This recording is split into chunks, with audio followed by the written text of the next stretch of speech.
IT job కోసం చూస్తున్నారా? ఐటీలో కెరియర్ బిల్డ్ చూసుకోవాలనుకుంటున్నారా? అయితే సమాధానం కోడింగ్ ట్యూటర్.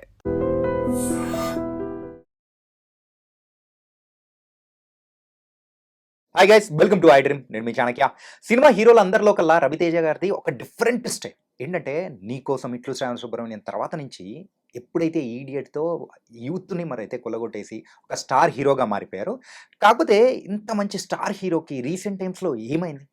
అండ్ ఆయన రీసెంట్ మూవీ అయిన మాస్ జాతర ఇదిగో అదిగో అని చెప్పేసి ఇప్పుడు అప్పుడు అని అంటున్నారు, కానీ రిలీజ్ అవ్వట్లేదు.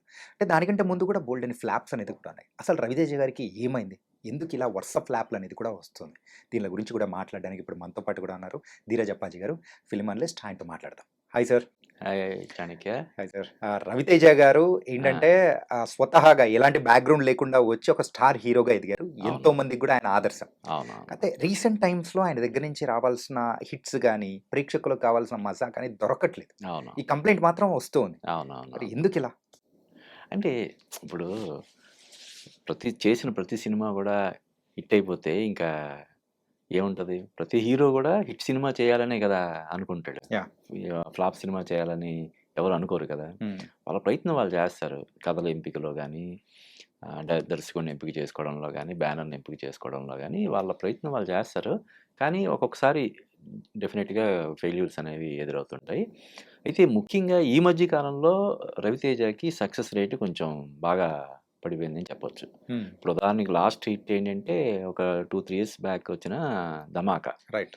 ఆ తర్వాత ఇంచుమించు 4 సినిమాలు వచ్చినట్టున్నాయి. Tiger Nageswararao, Eagle, Mister Bachchan, ఇంకోటి ఏదో ఉంది. ఇలా 4 సినిమాలు. రావణాసుర. 4 సినిమాలు డిసప్పాయింట్ చేయడం అనేది కొంచెం డేంజర్ సిగ్నల్. అందువల్ల ఇప్పుడు వస్తున్నటువంటి మాస్ జాతర సినిమాకి ఒక అంటే అందరూ కొంత ఈ సినిమాతో హిట్ కొడతాడా, మళ్ళీ బౌన్స్ బ్యాక్ అవుతాడా లేదనే కోణంలో అందరూ ఆసక్తిగా ఎదురు చూస్తున్నారు. ప్లస్ ఏంటంటే ఇందాక ఏదైతే మనం చెప్పుకున్న ధమాకా కాంబినేషన్ ఇందులో రిపీట్ అవుతుండడం, శ్రీలీల. అది కాకుండా రవితేజకి ఇది 75వ సినిమా. సో ఇన్ని ప్రత్యేకతలు ఉన్నాయి. ఈ సినిమా మా జాతర అనే సినిమా ఓన్లీ రవితేజకి మాత్రమే కాదు, ఈవెన్ సితారా ఎంటర్టైన్మెంట్స్ కూడా క్రూషియల్ కదా. కింగ్డమ్, వార్ 2 సినిమాలు డిసప్పాయింట్మెంట్ తర్వాత, అంటే వార్ 2 సినిమా వాళ్ళు ప్రొడ్యూసర్ కాకపోయినప్పటికి కూడా డిస్ట్రిబ్యూట్ చేశారు, బాగా తీవ్రంగా నష్టపోయారు. ముఖ్యంగా ఇమేజ్ బాగా డ్యామేజ్ అయింది. ఆ సినిమా డిస్ట్రిబ్యూషన్ వల్ల వాళ్ళకి ఎన్ని కోట్లు నష్టం వచ్చిందో అన్నది పక్కన పెడితే, ఇమేజ్ ఇప్పుడు ప్రీ రిలీజ్ ఈవెంట్లో మనోడు మాట్లాడిన దానికి రిజల్ట్కి బాగా వ్యత్యాసం ఉండడం అనేది బాగా ట్రోల్ అయింది కదా. ఆ రకంగా బ్యానర్కి ఇంపార్టెంట్, హీరోకి ఇంపార్టెంట్, ఇంకా చెప్పాలంటే శ్రీలీలకు కూడా ఇంపార్టెంట్. శ్రీలీలకు కూడా ధమాకా తర్వాత చెప్పుకోదగ్గ సినిమా చాలామందితో చేసింది, కానీ లేదు కదా.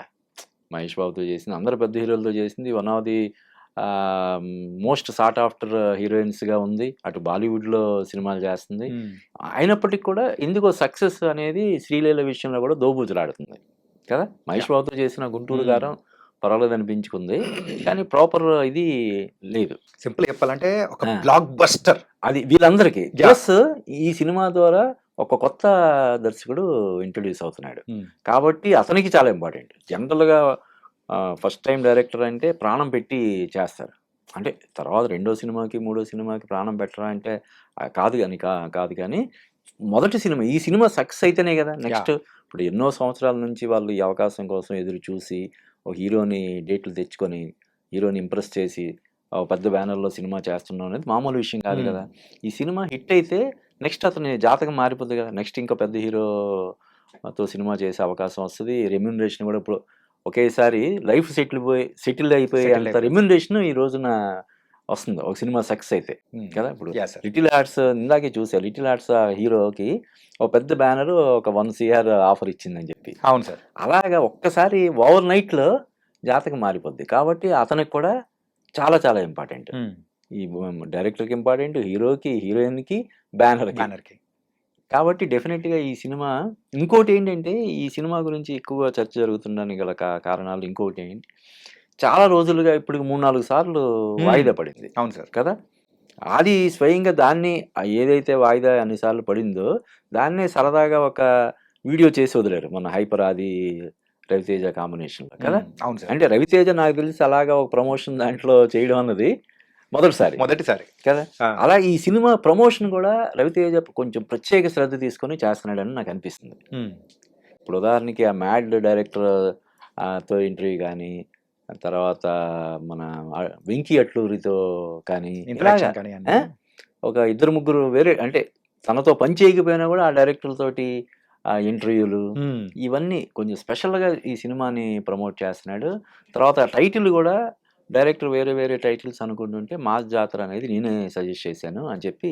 అంటే ఏంటి ఇది అంటే 75వ సినిమా అనేది అంతేనా ఒక ల్యాండ్ మార్క్ సినిమా కదా. ప్లస్ వరుసగా రవితేజ కెరీర్లో 3-4 ఫ్లాపులు అనేవి అంతకుముందు ఒక హిట్ 2 ఫ్లాపులు అలా ఉండేది. క్రాక్, రాజా ది గ్రేట్ వాటి మధ్యలో కూడా కొన్ని ఫ్లాప్స్ ఉన్నాయి. కానీ ధమాకా తర్వాత వరుసగా 4 సినిమాలు ఫ్లాప్ అవ్వడం వల్ల ఈ సినిమా గురించి రవితేజ ప్రత్యేక శ్రద్ధ తీసుకుంటున్నాడని చెప్పి మనకి అనిపిస్తుంది. బట్ చూడాలి. అండ్ ఇన్ఫాక్ట్ కొత్త దర్శకులకి అవకాశం ఇవ్వడంలో రవితేజ గారు ఎప్పుడు కొంచెం ఒక స్టెప్ ఫార్వర్డ్ లోనే ఉంటారు కదా. ఇప్పుడు మనం చూస్తున్నాం చాలా మంది స్టార్ డైరెక్టర్స్ గా మారిన వాళ్ళు ఫస్ట్ ఆపర్చునిటీ స్టార్ డైరెక్టర్స్ గా చాలా మంది అవుతున్న వాళ్ళకి చాలా మందికి రవితేజ అవకాశం ఇచ్చింది. ఈ విషయంలో నాగార్జున తర్వాత నాగార్జున కూడా ఎంతమంది రామ్ గోపాల్ మొదలుకొని ఎంతోమంది డైరెక్టర్స్కి ఆయన ఇప్పుడు దశరథ కావచ్చు, ఇలాగే చాలామంది రైటర్స్ కానీ డైరెక్షన్ డిపార్ట్మెంట్లో ఉన్న కో డైరెక్టర్స్కి వాళ్ళకి అవకాశాలు ఇచ్చిన ఘనత first credit goes to Nagarjuna. కొత్త దర్శకులకు అవకాశాలు ఇవ్వడంలో తర్వాత రవితేజకి ఇప్పుడు ఈ రోజున బోయపాటి కానీ, బాబీ, గోపీచంద్ మల్లేని, హరీష్ శంకర్ ఇలాగా చాలా మంది డైరెక్టర్లని ఇంట్రడ్యూస్ చేశాడు. ఇప్పుడు కొత్తగా ఆ జాబితాలో భాను భోగవరపు అనే దర్శకుడు కూడా చేరుతున్నాడు. ఇన్ని ప్రత్యేకతలు ఉన్నాయి కాబట్టి మాస్ జాతర టైటిల్లోనే అతను రవితేజ ట్యాగ్లోనే మాస్ మహారాజా, దానికి మాస్ జాతర అనే టైటిల్ సినిమా టైటిల్ ఉంటే ఇంకెలా ఉంటుంది. కాబట్టి డెఫినెట్గా ఈ సినిమా పెద్ద హిట్ అవుద్దని చెప్పి నాకు అనిపిస్తుంది. కానీ అక్టోబర్ 31st రిలీజ్ అవబోతుంది కాబట్టి ఈ మూవీ రవితేజ గారికితో పాటు అందరికి క్రూషియల్ అని చెప్పేసి అంటూ ఉంటాం. పేరులోనే మాస్ జాతర ఆటోమేటిక్ అది మాస్ మూవీ, అది రవితేజ గారి స్టైల్లో ఉండబోతుందని అర్థం. కానీ ఇప్పుడున్న ప్రేక్షకులు కంప్లీట్ గా మాస్ ని రిసీవ్ చేసుకునే టైప్ లో ఉన్నారనుకోవచ్చా? అంటే మాస్ ఎప్పుడు కూడా ఎవర్ గ్రీన్ అంతే. ఓకే, మాస్ ఇప్పుడు ఎప్పుడైనా ఫ్యామిలీ ఎంటర్టైనర్స్ కూడా పెద్ద హిట్ అవుతుంటాయి. కానీ నీకు చూస్తే మన తెలుగులో ఒక ఇందిరా కావచ్చు, సమరసింహారెడ్డి కావచ్చు, నరసింహనాయుడు కావచ్చు, ఇటువంటి సినిమాలు ఇండస్ట్రీ హిట్స్ అన్నీ కూడా మాస్ హిట్సే. ఓకే కదా. కాబట్టి మాస్ అనేది ఎవర్ గ్రీన్. అది అంటే మాస్ అంటే చాలా మంది ఏమనుకుంటారంటే బీసీ సెంటర్లో అనుకుంటారు. మాస్ అంటే అది కాదు. ఈ రోజున అమెరికాలో కూడా మన వాళ్ళు సినిమాలు చూసేటప్పుడు అక్కడ పేపర్లు ఎగరేయడం, పెద్ద కేకలు పెట్టడం, మధ్యలో పోలీసులు వచ్చి ఏంట్రా బాబు ఇదంతా అని చెప్పి గాబరా పట్టడం ఇవన్నీ చూస్తున్నాం మనం. అంటే ఏంటి, అది మాస్ అనేది అందరిలో ఉంటాడు. మాస్ నీలో నాలో అందరిలో కూడా మాస్ అనే వాళ్ళు ఉంటారు. అది ఏజ్, ఏరియా దానికి సంబంధం ఉండదు. కాబట్టి మాస్ అనేది ఎప్పుడు కూడా ఎంటర్టైనింగ్ ఇది ఉంటుంది. కాబట్టి డెఫినెట్గా అదొక పెద్ద ప్లస్ పాయింట్ అవుతుంది. ఇప్పుడు లవ్, సెంటిమెంట్ అవంటే బాగా పండితే వర్క్ అవుతాయి. ఇది ఏం లేదు, కొంచెం జాగ్రత్తలు తీసుకొని కరెక్ట్గా అది ఎలివేషన్ వచ్చిందంటే ఎక్కడికో వెళ్తుంది సినిమా. Nice sir. అండ్ ఇప్పటి వరకు రిపోర్ట్స్ వచ్చిన దాని ప్రకారం అయితే లాస్ట్గా హాఫ్ అన్ అవర్ అయితే మూవీ మామూలుగా ఉండదంట, ఓ రేంజ్ లో ఉంటుందని కూడా కొంచెం సోర్సెస్ ద్వారా కూడా తెలిసింది. అదే నేను మొన్న ఇంటర్వ్యూలో మన నాగవంశీ కూడా ఫస్ట్ టైం చాలా రోజుల తర్వాత, ఇప్పుడు ఆయన వార్ 2 దెబ్బకి ఇంచుమించు అజ్ఞాతంలో గెలిపాడు. కింగ్డమ్ వార్ 2 దెబ్బకి మీడియా ముందుకు రాకుండా ఆయన మొన్నటి వరకు ఉన్నాడు. ఫస్ట్ టైం చాలా రోజుల తర్వాత మీడియా ముందుకు వచ్చి ఆ సినిమా మీద చాలా కాన్ఫిడెన్స్ వ్యక్తం చేశాడు. ఇంకొకటి ఏంటంటే చాణక్య, ఈ సినిమాతో అంతకుముందు చాలా సంవత్సరాలు బట్టి, దాదాపుగా ఒక 7-8 సంవత్సరాలు బట్టి పాటలే రాస్తున్నాడు. సురేష్ గంగులు అని మన మీడియా నుంచి వచ్చిన కుర్రాడు. అంతకుముందు ధమాకాలో కూడా అతనికి ఒక పాట పడినట్టుంది. ఈ మధ్య కాలంలో మంచి హిట్ సాంగ్స్ అవి రాస్తున్నాడు. ఇందులో ఒక పాట ఉంది, ఓర మాస్ పాట. ఈ పాటకి రైమ్ లేదు, అదే రిథం లేదు, కథం లేదు, అది ఇది అని చెప్పి వెరైటీ దీంతో పదాల పడిగట్టుతోటి ఒక పాట ఉంది, చాలా బాగుంది అది.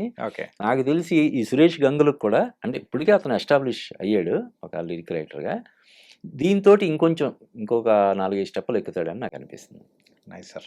అండ్ కథ ఒకటి చిన్న అంటే బాధ అనిపించింది ఏంటంటే, అన్ని పాజిటివ్ ఉన్న టైంలలో Hmm. దివాళీ రేస్‌లో లేకుండా ఒక వారం తర్వాత రావడం అనేది ఏంటా అనేది కూడా అనిపించింది. అది అంటే చాలా లెక్కలవి ఉంటాయి కదా!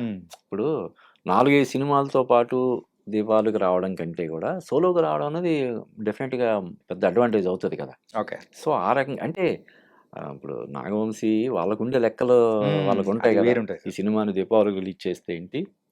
ఒక వారం రోజుల తర్వాత, 10 రోజుల తర్వాత సోలోగా రిలీజ్ చేస్తే ఏంటి? అడ్వాంటేజ్ ఏంటి? డిసడ్వాంటేజ్ ఏంటి? అన్నీ చూసుకుంటారు కదా! యాహ్!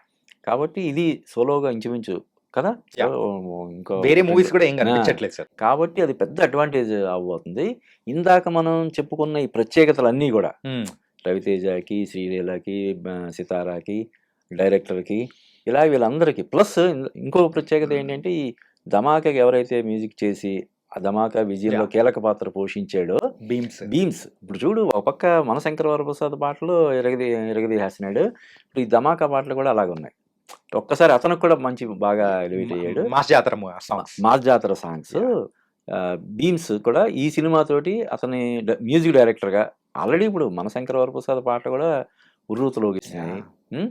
ధమాకా నుంచి అతనికి జాతకం మారిపోయింది. ఇప్పుడు ఈ 2 సినిమాలతోటి ఇంకా మారిపోద్ది. నెక్స్ట్ లెవెల్‌కి వెళ్తాడని మనం డెఫినిట్‌గా ఎక్స్‌పెక్ట్ చేయొచ్చు.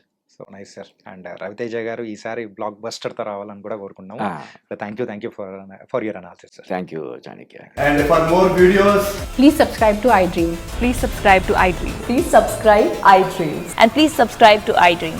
For more videos, subscribe to iDream. please like, share, and subscribe to the channel. Congratulations, iDream. Subscribe to iDream. Subscribe to iDream. So, subscribe to iDream Media. iDream ki iDream team అందరికి huge congratulations. Please subscribe iDream Media. Please subscribe to iDream. Subscribe iDream. Please subscribe to iDream. iDream అంటే నా కళల channel subscribe చేసుకున్న నోరు తిరుగుతలేదు. మీరైతే గంట గుర్తు కొట్టండి. For more such videos, please subscribe to iDream. Subscribe to iDream. Please subscribe to iDream. Please subscribe iDream Media. Please do subscribe to iDream. Please subscribe to iDream Media. For best entertainment and information, please subscribe iDream. And don't forget to subscribe to iDream.